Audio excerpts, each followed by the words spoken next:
आजकल PPF application बहुत common हो गया है। बहुत से लोग हमारे पास आते हैं पीपीएफ इंस्टॉलेशन के लिए, बट क्या आपको पता है कि पीपीएफ इंस्टॉलेशन का क्या सही तरीका होता है? तो इस वीडियो में बेसिकली मैं आपको पीपीएफ इंस्टॉलेशन के बारे में कुछ टिप्स दूंगी।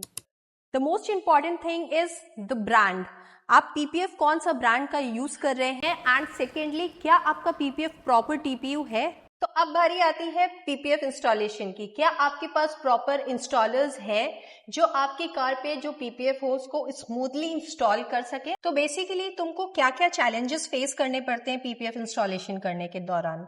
जब भी हमारे पास गाड़ी आती है तो हमारे पास मेक श्योर उसके फिटिंग्स खोलने के लिए हमारे पास प्रॉपर टूल होने चाहिए जो कार्स में डैमेजेस ना आए, बिडिंग्स हमारी टेढ़ी ना हो या किसी भी प्रकार का स्क्रैच ना आए। और दूसरी चीज, जब भी हम पैनल पे पीपीएफ करते हैं तो हमें ये देखना है कि बॉडी पे कोई भी वैक्स पॉलिश या किसी भी तरीके का डस्ट पार्टिकल ना हो। हाँ, क्योंकि डस्ट पार्टिकल आ गया तो फिर उसमें बबल बन जाएगा एंड फिर वो डैमेज करेगा और कहीं ना कहीं वो फिनिश को भी खराब करेगा। अच्छा, और टग इन और कटिंग के बारे में क्या बताना चाहते हो? टग इन फिटिंग इसीलिए खोली जाती है ताकि प्रॉपर वहां की डस्ट क्लीन हो जाए एंड वो प्रॉपर टग इन हो जाए। इससे फिनिशिंग अच्छी आती है। काफी लोग बिडिंग के बाहर से ही कट कर देते हैं, वो आगे चल के पील ऑफ का एक इशू होता है, वो अनप्रोफेशनल होता है। अच्छा, और काफी हमारे कस्टमर के ये रहते हैं कि जो हम लोग बैजिंग हटाते हैं जो हम लोग का, तो वो उसका कैसा प्रोसीजर तुम अपनाते हो कि badging proper exact same location पे फिर से लगाई जाए? उसका बेसिकली एक तरीका होता है, जैसे मास्किंग टेप होता है, तो हम लोग मास्किंग टेप से एक फर्मा बनाते हैं, देन उसके बाद लोगों को निकालते हैं। मैं आपको वीडियो में दिखा भी दूंगा।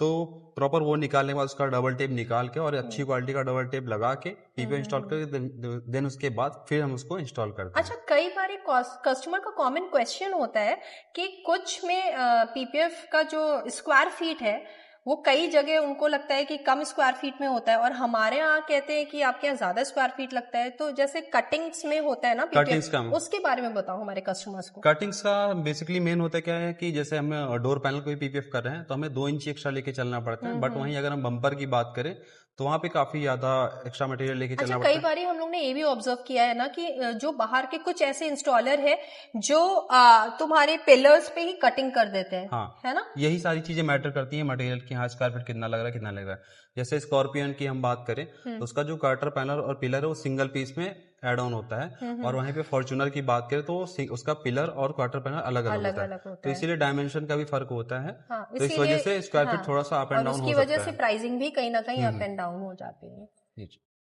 इसलिए पीपीएफ करवाना है तो सस्ते और जल्दी के चक्कर में बिल्कुल मत पड़िए, एक अच्छे डिटेलिंग सेंटर को चूज करिए। Thank you.